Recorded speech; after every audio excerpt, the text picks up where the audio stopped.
जय महाकाल। साधना ज्ञान की वीडियो देखने के लिए आपका बहुत बहुत धन्यवाद। अगर आप मेरे चैनल पे पहली बार आए हुए हैं तो रेड कलर का सब्सक्राइब बटन दबा दीजिए, या जिसने मेरे चैनल को सब्सक्राइब नहीं किया है वो रेड कलर के सब्सक्राइब को बटन के दबा के बेल आइकन जो है घंटी के आकार का, उस पर क्लिक करके ऑल पिन क्लिक कर दीजिएगा, जिससे कि हमारे चैनल की जो भी लेटेस्ट वीडियो है उसकी अपडेट आपको मिलती रहे। जय महाकाल। साधना ज्ञान चैनल में आप सभी का एक बार फिर से स्वागत है।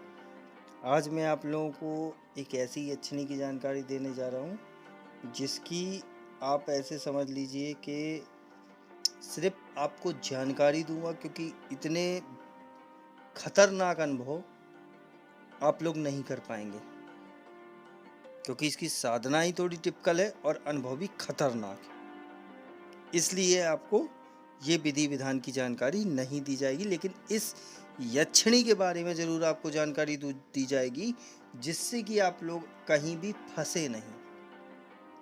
सबसे पहले इस यक्षिणी का नाम सुनिए, चंड बेगा यक्षिणी। चंड बेगा मतलब चंडी, बेग, ठीक है, बेग माने हवा, मतलब फोर्स।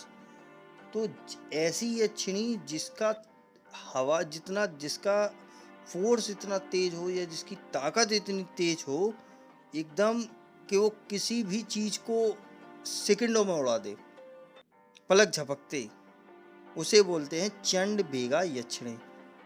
अब ये सभी जानते हैं कि चंड मतलब चंडिका, चंडिका मतलब भगवती। तो भगवती की वेग की जो अधिष्ठात्री है, जो उस बेग को चलाती है, मतलब जो उस बेग की तरह चलती है, उसे बोलते हैं चंड वेगा यक्षिणी। जब भगवती असुरों का संहार करती हैं तब उसके उनके आगे आगे जो यक्षिणी चलती हैं, यक्षिणियाँ चलती हैं, वही यक्षिणियाँ होती हैं चंड वेगा यक्षिणी, जो सेकंडों में पलक झपकते जो सामने आए उड़ा देती हैं। इतना भयंकर आंधी तूफान टाइप का आता है, वही यक्षिणी होती चंड बेगा यक्षिणी। इस यक्षिणी की साधना करने की मैं आपको सलाह कभी नहीं दूंगा, क्योंकि इसके अनुभव जो हुए हैं वो बहुत ही भयानक हुए हैं। सबसे पहले इस साधना की विधि हल्का सा समझा देता हूँ। इस साधना को आपको एक, देखिए, पेड़ का नाम नहीं बताऊंगा, क्योंकि आप लोग, मैं जानता हूँ ट्रायल बाज हो, मत करना ट्रायल, मेरी मानना, ठीक है। इस यक्षिणी को एक पेड़ के ऊपर बैठ के चुपचाप मानसिक मंत्र जाप किया जाता है, ठीक है। और एक कांच का शीशा रखा जाता है, उसके बाद ये साधना शुरू की जाती है। लेकिन ये साधना जो शुरू होती है वो रात के 12 बजे के बाद ही शुरू होती है, जब भगवती का पहर चालू होता है। सुबह 4 बजे से लेके रात के 12 बजे तक आपका जो पहर शुरू होता है वो होता है आपका माँ श्री, ऐसे समझ लो श्री यंत्र का। श्री मतलब श्री देवी, श्री देवी मतलब आपकी जो इस सृष्टि को चलाती हैं, ठीक है। अब दूसरा पहर, अब पूरा नाम नहीं बताऊंगा, नहीं तो आप लोग तो पूरे घुस जाते हो ना, इसलिए। तो जो इस सृष्टि को चलाती हैं वो। अब दूसरा आता है जो 12 बजे से आपका 4 बजे का समय होता है, वो होता है कालिका। इस समय आप ये समझ लीजिए कि काली शक्तियाँ या तामसिक शक्तियाँ या भयानक शक्तियाँ उग्र होती हैं। तो इसी समय ये साधना करी जाती है।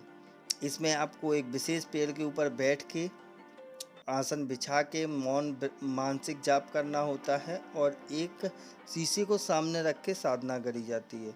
और ये साधना आपको डेली 3 महीने तक करनी होती है, जिसके बाद यक्षिणी प्रसन्न होके आपको ऐसी चीज़ देती है जिससे आप किसी का भी संहार कर सकते हैं, किसी को जिंदा कर सकते हैं उसी से, या किसी को भी विनाश कर सकते हैं।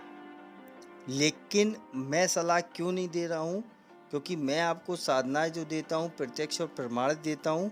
मैं नहीं चाहता कि कोई भी फंसे या कोई भी अपना जान माल का नुकसान करे, इसलिए मैं इस साधना की विधि नहीं दे रहा हूँ। क्योंकि साक्षात इस साधना में ये समझ लो कि आदमी मौत को जीतने वाला होना चाहिए, उसके बाद ये साधना करें तो ही बेटर है। क्योंकि इसमें अनुभव की बात करते हैं तो पहले दूसरे तीसरे दिन कुछ नहीं होगा, 15 दिन के बाद जो भयानक शुरू होता है वो मंजर ही देखने लायक होता है। और आपको मानसिक करना होता है, आंखें खोल के करना होता है, शीशे में देख के करना होता है, लेकिन आवाज़ें जो आती हैं ना, बाप रे बाप, ऐसा लगता है कि कोई आ रहा है हवा सा और सामने सामान ये लगता है कि उठा के फेंका, तुम्हारे जिस पेड़ पे बैठे हो उल्टा कर दिया, और सामने से कोई शेर आ रहा है, कोई कैसा चिल्लाता हुआ आ रहा है, ऐसा भयानक कि रोंगटे खड़े हो जाने वाला। कोई सामने से घुसे ही चला आ रहा, लेके कटार एकदम काट ही डालेगा आज। तो इसको कोई भी हल्का साधक या वैसा साधक मत करे, क्योंकि पर्सनल एक्सपीरियंस के साथ बताता हूँ मैं, मत करना, वरना बवाल हो जाएगा भाई साहब। ज़िंदगी में सो नहीं पाओगे, रात रात भर सो नहीं पाओगे। साधना अगर छोड़ भी दी तो भी नहीं सो पाओगे, क्योंकि दिन में सोओगे तो वही मंजर आंखों में घूमेगा, वही आवाज़ें 24 घंटे चलती हैं। ये लगता है कि आज गए कि कल। और उसको रोकने के लिए बहुत ही आपको उग्र तरीके से, बहुत ही ज़्यादा गुरु मंत्र होना चाहिए, जिसकी कमांड इतनी होनी चाहिए कि आप सब कुछ उनको समर्पित कर दो, तभी बच सकते हो, नहीं तो पूरी करो। तो इसलिए मैं इस यक्षिणी की सलाह नहीं दूंगा।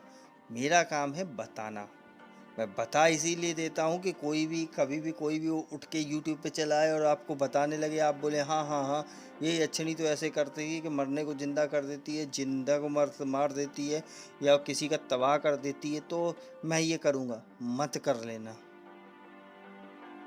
इसलिए मैं जानकारी दे रहा हूँ। और ट्रांसफ़र अगर कोई यक्षिणी का दे तो कह देना भैया अपना रास्ता नाप लो, क्योंकि ट्रांसफ़र कोई कभी नहीं देगा तुम्हें, पैसे ही लूटेगा। हाँ, शक्तिपात भले ही कोई दे सकता हो, लेकिन शक्तिपात एक यक्षिणी या कोई भी एक साधना का एक ही आदमी को दिया जा सकता है, क्योंकि उस समय जो ये शक्तिपात देगा वो स्वयं बैठेगा। इसलिए वो आप पे कमांड करेगा, अपनी ऊर्जा भेजेगा, जिससे आपको जल्दी सिद्धि मिल सके, किसी भी यक्षिणी में या किसी भी साधना में। तो ट्रांसफ़र भूल जाना आप लोग।